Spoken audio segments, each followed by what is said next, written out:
Yo quiero, al comenzar, hacer una precisión sobre lo que voy a hablar.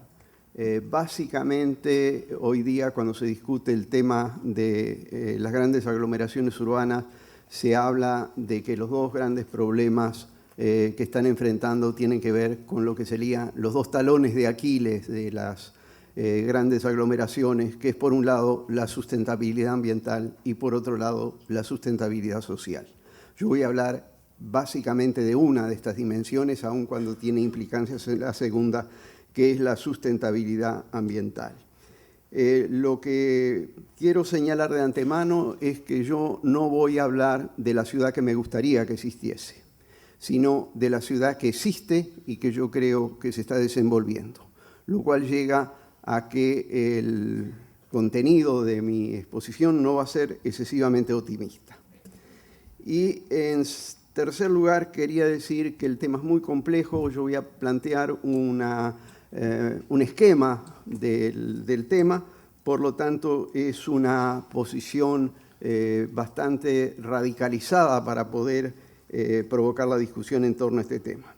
Me voy a acompañar por un PowerPoint con algunas imágenes y ustedes van a ver que quizá algunas de las imágenes sean efectistas de más, pero creo que documentan lo que yo quiero presentar. Básicamente a lo que me voy a referir es que desde las últimas décadas del siglo pasado se desencadenó en todo el mundo una nueva dinámica económica, fundamentalmente a partir de los años 80, aunque con los gobiernos de Thatcher y Reagan, y a partir de allí prácticamente en todo el mundo, que desencadenó una nueva dinámica económica que produjo una transformación radical en la organización, el funcionamiento, la morfología y el paisaje de las principales aglomeraciones de todo el mundo. No me voy a referir a los factores que incidieron en esto, pero sí quisiera hacer una referencia al nuevo escenario que se configura desde ese momento, porque es lo que condiciona esta evolución de las sociedades. Como han señalado fundamentalmente los sociólogos alemanes, Hoffe, Habermas, el objetivo fundamental de esta nueva dinámica económica fue remercantilizar la vida social. Es decir, se entendía que las políticas que habían sido desencadenadas en la mayor parte del mundo a partir de la crisis de 1929, bajo las ideas de Keynes fundamentalmente, habían sido una tendencia a descomodificar, estoy traduciendo literalmente la expresión inglesa, o desmercantilizar la vida económica. La reacción que viene ante la crisis del modelo que se genera a partir de los años 29 es, con las nuevas teorías económicas y fundamentalmente el pensamiento de la Academia Norteamericana, conocido bajo el mote de neoliberalismo, es remercantilizar la vida social. Y hoy vivimos un mundo que está regido por las leyes del mercado. Y es muy común que todos los días escuchemos el noticiero: el mercado entendió esto, el mercado pensó esto, como si el mercado fuera un ser humano. En segundo lugar, lo que produjo esto con la serie de disposiciones de la liberalización económica fue la mundialización del espacio de acumulación y crecimiento, y que es el rasgo constitutivo de lo que llamamos de la globalización. Y de esto no se salva nadie, ¿verdad? Quedan muy pocos reductos en el mundo, Corea del Norte, algún país. Todos los demás países están directa o indirectamente, más profundamente o menos profundamente implicados en esto. El tercer factor, y quizá el más importante, es que hay una creciente e irreversible financiarización de la economía, de la dinámica económica. Hoy día son las finanzas las que manejan la dinámica económica mundial. Bach dice: son los movimientos de capitales y la armonización de las plazas financieras la mayor innovación de finales del siglo XX. Y el cuarto elemento es que esto nos hace profundamente dependientes del capital para obtener nuestros objetivos de crecimiento, de competitividad, etc. Entonces, bajo este nuevo encuadramiento estructural se intensificó la tendencia a la dispersión territorial descontrolada de las ciudades principales, a las cuales Marta Aguilar hizo referencia hace un momento, de lo que emergió una nueva forma urbana de carácter policéntrico en casi todo el mundo, en la que se dibujan sus límites y las diferencias entre lo urbano y lo rural tienden cada vez más a confundirse.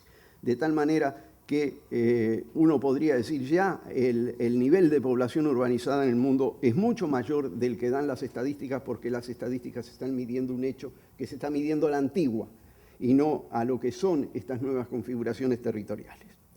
Ahora, para analizar los cambios sociales urbanos provocados por esta nueva dinámica económica, o que se desarrollaron asociados a esta nueva dinámica económica, hay fundamentalmente que mirar lo que pasó con los mercados de trabajo, en el entendido que el trabajo es lo que inserta al hombre en la sociedad capitalista.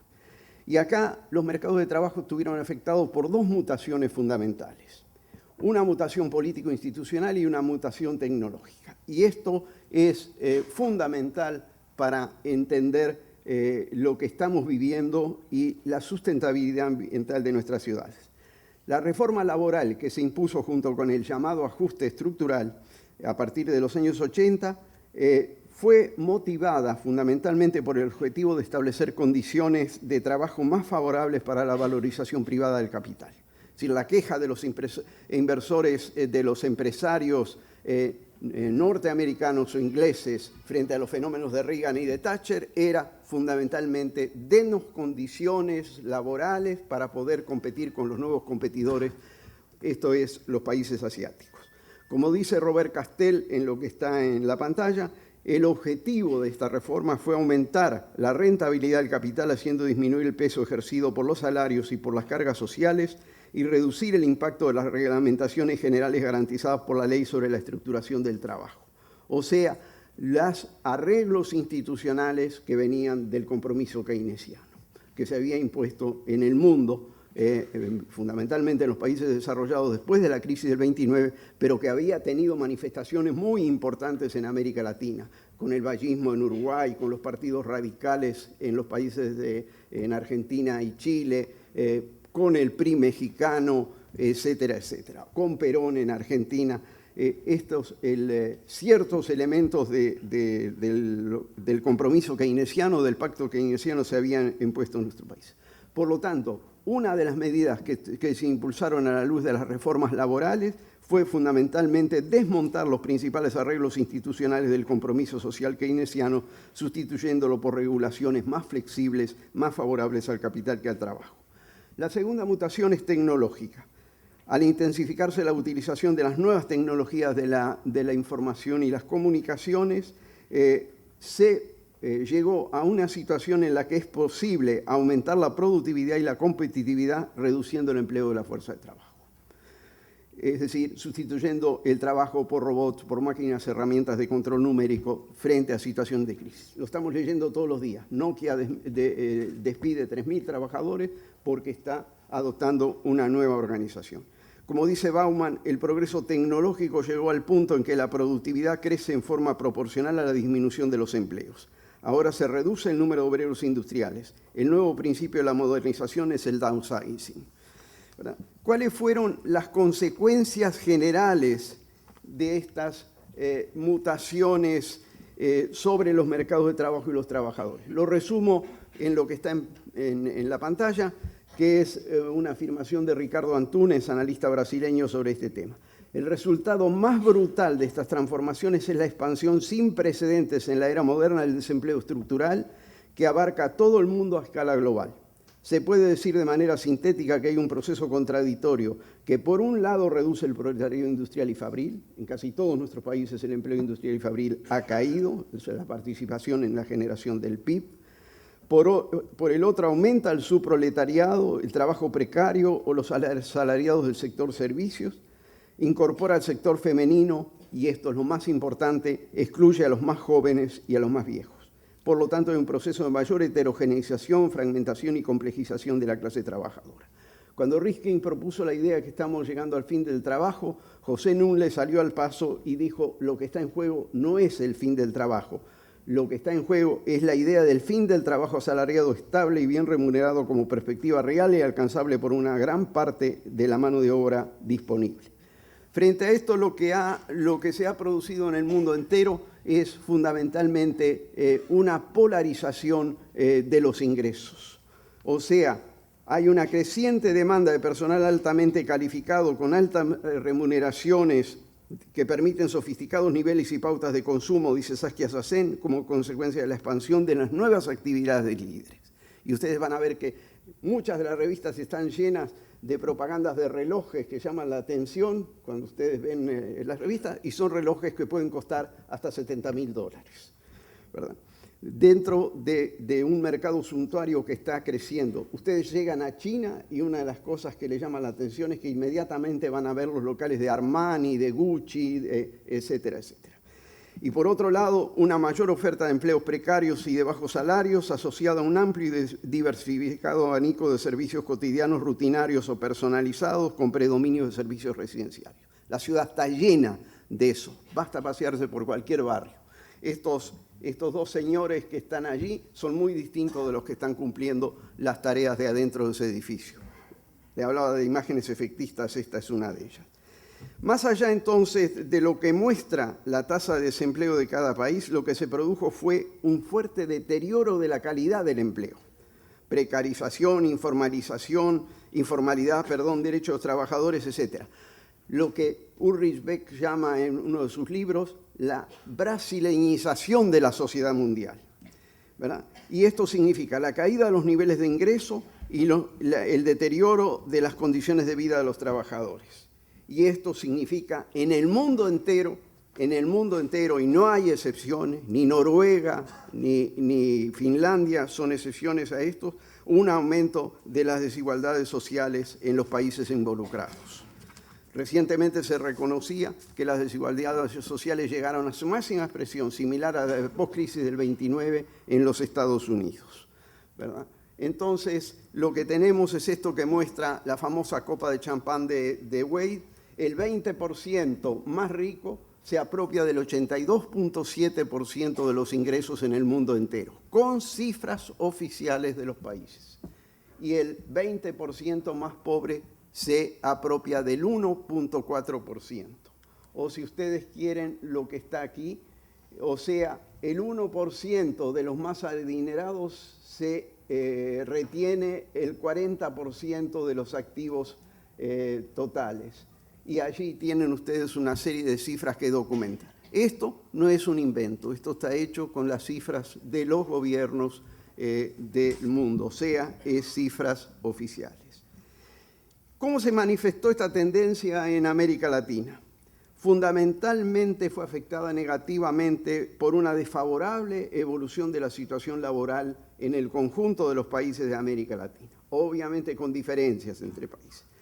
Hubo una disminución según los estudios de Beller o los estudios de Klein y Togman, hubo una disminución de la generación de empleo en el sector manufacturero, hubo una concentración del empleo nuevo predominantemente en el sector terciario, en gran parte en actividades de baja productividad, hubo una insuficiente creación de puestos de trabajo en relación al rápido crecimiento de la población económicamente activa, hubo un aumento de la informalización y la precarización con los avances de la privatización y la terciarización, y finalmente el desempleo afectó más a las mujeres y a los jóvenes, pues mientras la tasa de desempleo de las mujeres ha sido aproximadamente un 30% más alta que el promedio, la de los jóvenes habitualmente duplica el nivel nacional.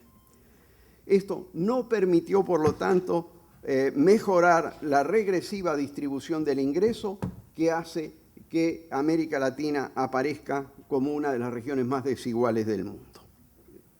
Entonces, lo que nosotros podemos ver es que si comparamos el decil más rico con los 4 deciles más pobres, prácticamente la situación se mantuvo en América Latina. Esto es lo que presenta el último panorama social de la CEPAL. Ustedes lo pueden ver, algunos países mejoraron en alguna décima su distribución del ingreso, la mayor parte lo empeoraron. Pero esto no es lo peor, porque lo peor es lo que pasa con el índice de Gini.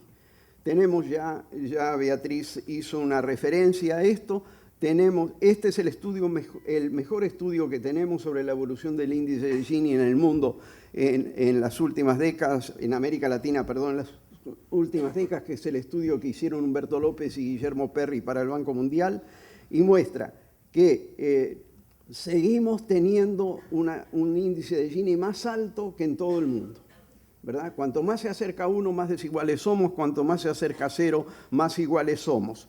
América Latina tiene un índice de Gini superior, enseguida lo vamos a ver, al de los países europeos o al de los países más igualitarios. En el caso nuestro, lo que ocurre es que en la última década, en la década siguiente a la aplicación de las políticas del ajuste estructural, el índice de Gini aumentó en la mayor parte de los países latinoamericanos. Y solamente algunos países que están allí indicados cuáles son, disminuyeron el índice de Gini.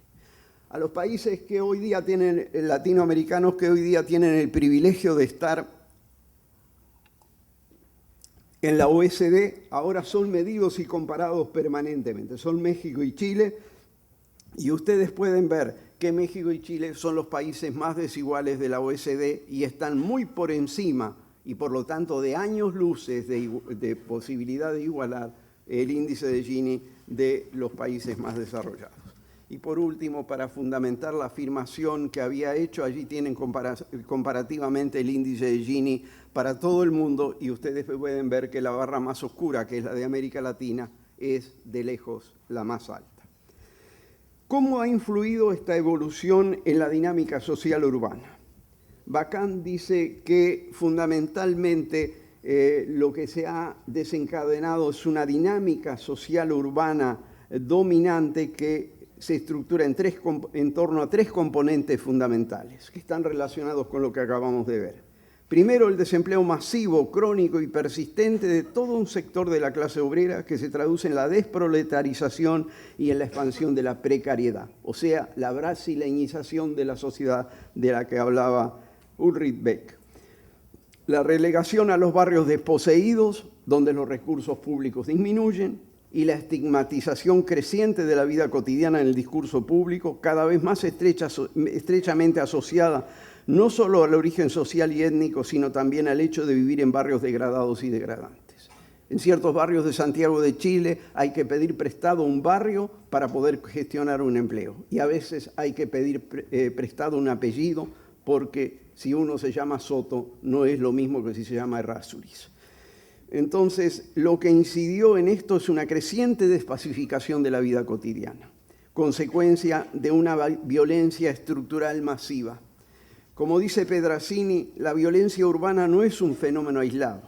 La urbanización caótica, la densificación o la privatización de los espacios públicos, las segregaciones sociales y raciales obligan a considerar las actividades informales, ilegales, violentas o no, como indicadores de una transformación global de la civilización urbana. Y ese es un factor fundamental para entender hacia qué tipo de ciudades estamos evolucionando. Pero en esto, lo más importante es la situación laboral y las posibilidades de articulación de los jóvenes pobres. El profesor Machado, un experto en este tema en Brasil, decía: cuando yo analizo las cárceles brasileñas, me voy a encontrar que el habitante de las cárceles brasileñas tiene tres rasgos. Uno, es hombre.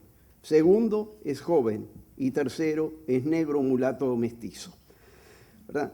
Mientras la tasa promedio de desempleo oscila en general entre 7 y el 10% en los países latinoamericanos, la de los jóvenes tiende a duplicarla. Pero eso no es lo más grave, porque la situación de desempleo y de posibilidad de acceso de los jóvenes a los barrios más pobres, en muchos casos, cuadruplica la tasa oficial. Por lo tanto, primera conclusión efectista, si ustedes quieren, si nuestras sociedades no son capaces de darle posibilidad de acceder al trabajo e inserción social a los jóvenes pobres, metan a los que quieran en la cárcel, van a ser sociedades violentas. Por lo tanto, ese es el primer y gran desafío que tendríamos que solucionar, y que con las políticas de los últimos años no solo no hemos solucionado, sino que hemos agravado. ¿Cómo se manifestó esta tendencia en América Latina? En que la mayoría de los países de esta región se encuentra entre las más inseguras y violentas del mundo, y que además esta situación está empeorando, tanto en la realidad como en la percepción. Aparecen todos los días en los diarios textos como este, ¿verdad? Y este no es más que uno de los problemas, que es la tasa de homicidios. Entonces, Briceño León, uno de los mayores especialistas en violencia urbana de América Latina, dice: cuando uno observa las tasas de homicidios para todos estos países hasta comienzos de los años 80 y lo que ocurre después, la situación no es comparable. No tiene la gravedad que muestra después, o sea, que tiene ahora. Justamente cuando desaparecen las dictaduras, amainan las guerrillas y se decreta la paz y la democracia. Mejoramos la situación política, no mejoramos la situación de los jóvenes pobres y nuestras ciudades ahora son más violentas que antes. ¿Cuáles son las principales manifestaciones de esta despacificación de la vida cotidiana? Primero, la violencia callejera y domiciliaria, robos, asaltos con o sin violencia. El incremento de la tasa de homicidios, dice Briceño, y los delitos contra la propiedad ha creado una sensación de temor generalizado entre la población urbana de América Latina. Si hay algo de común entre los habitantes de las distintas metrópolis, es la sensación de miedo a ser víctima de la violencia. Segundo elemento, la aparición y multiplicación de las pandillas, los gangs, que existen en muchas partes del mundo. El caso de los maras en Centroamérica, hay países donde ya la situación es prácticamente incontrolable: Guatemala, El Salvador, Honduras. Los encapuchados en Santiago, que se infiltran en cualquier tipo de manifestación simplemente con el afán de destruir, de alguna manera ejercer su violencia sobre ciertos elementos de la sociedad organizada.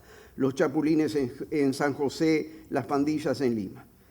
Y finalmente, y quizá uno de los elementos más graves para el futuro, el aumento de la incorporación de los jóvenes al mundo de trabajo por medio del crimen organizado, el narcotráfico, el tráfico de órganos, el tráfico de armas, etc. ¿Cuál es la principal respuesta pública a estas tendencias? Básicamente, por parte de los poderes públicos, tolerancia cero y cárcel. Y ustedes saben lo que son las cárceles latinoamericanas.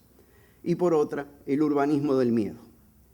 Entonces, frente a este tipo de violencia urbana, una parte significativa de la sociedad recurre a nuevas modalidades de organización urbana que responden a lo que ha sido caracterizado por Pedrazzini como urbanismo del miedo o por Mike Davis como ecología del miedo. Esto tiene distinta intensidad en las ciudades, en algunas es menor, en algunas es mayor. La expresión más visible del urbanismo del miedo es la autoexclusión, la separación, el aislamiento frente a los que son considerados como clases peligrosas, para la cual se recurre a distintas formas de encerramiento, ¿verdad?, que murallas, rejas, alarma, vigilantes, lo cual provoca cambios radicales en el paisaje urbano. Empieza a configurarse una nueva imagen urbana. Allí tenemos dos cosas.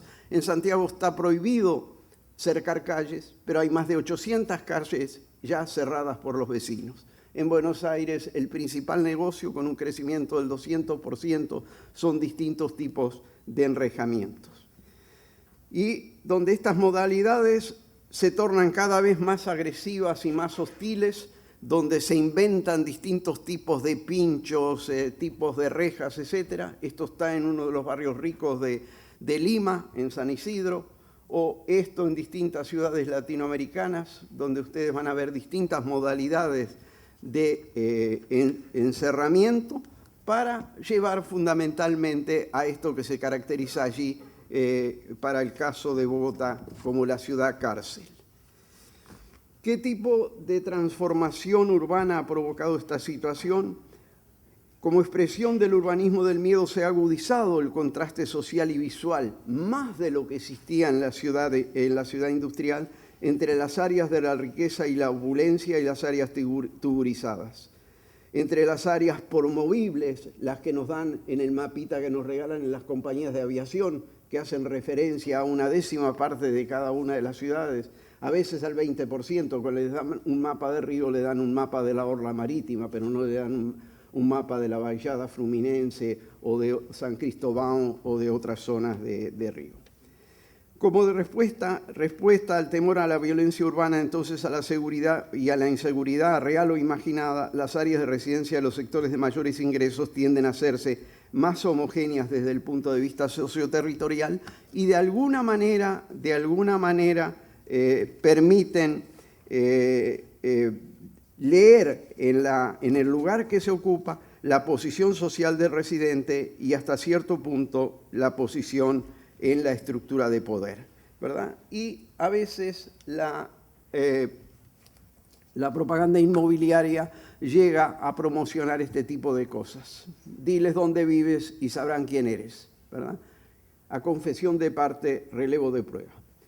Este comportamiento locacional de los sectores de altos ingresos y medios ha generado cambios radicales en la estructuración físico-territorial urbana con la aparición de nuevas estrategias y modalidades de aislamiento, ¿verdad? Que imponen tendencias a un tipo de organización residencial que permite la mayor separación e incomunicación entre los más ricos y más pobres mediante el encerramiento, las gate communities. Este mapa que ustedes conocen muy bien porque sale todos los sábados en dos de los diarios que tienen mayor propaganda inmobiliaria de Buenos Aires, les revela eso. Al mapa le salió el sarampión, ¿verdad? Pero son lugares que se encierran y que muchas veces hasta no tienen autoridades públicas, sino que la autoridad de manejo, como ocurre en Nordelta, es la propiedad o el promotor inmobiliario. ¿Qué ha ocurrido, por otra parte, con la situación habitacional de los sectores de bajos ingresos en las últimas décadas? Fundamentalmente, perdón, esto lo vamos a saltar porque por más que se lo cuente, esto también refleja de alguna manera, refleja lo que está ocurriendo en las ciudades. Este es un conjunto en San Pablo que hasta tiene shopping center propio al cual se entra por tarjeta que se le da a los clientes para que no vayan a entrar la gente que nos genera miedo. Entonces, lo que tenemos en estos momentos es que el número total de habitantes en tugurios en el mundo ha alcanzado alrededor de 924 millones en el 2001 y sigue creciendo. Esto representa cerca del 32% del total de la población mundial, ¿verdad? Y hay otros datos allí.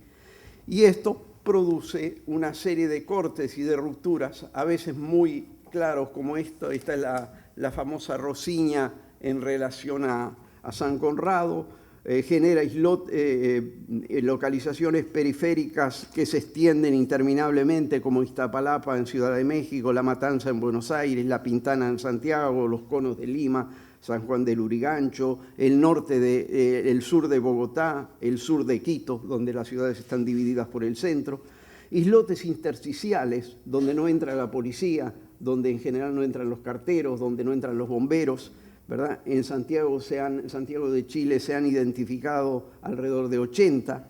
El caso de Fuerte Apache, Buenos Aires, es paradigmático, etc. Y luego las áreas de vivienda social que también reflejan una situación bastante, que son las áreas de expansión de las ciudades, viviendas de mala calidad, construidas con malos materiales, lo que normalmente responde a la definición de tugurios. Pero allí también ocurre que los pobres también se enrejan, que los pobres también tienen miedo y también empiezan a construir este tipo de cerramientos en esta situación.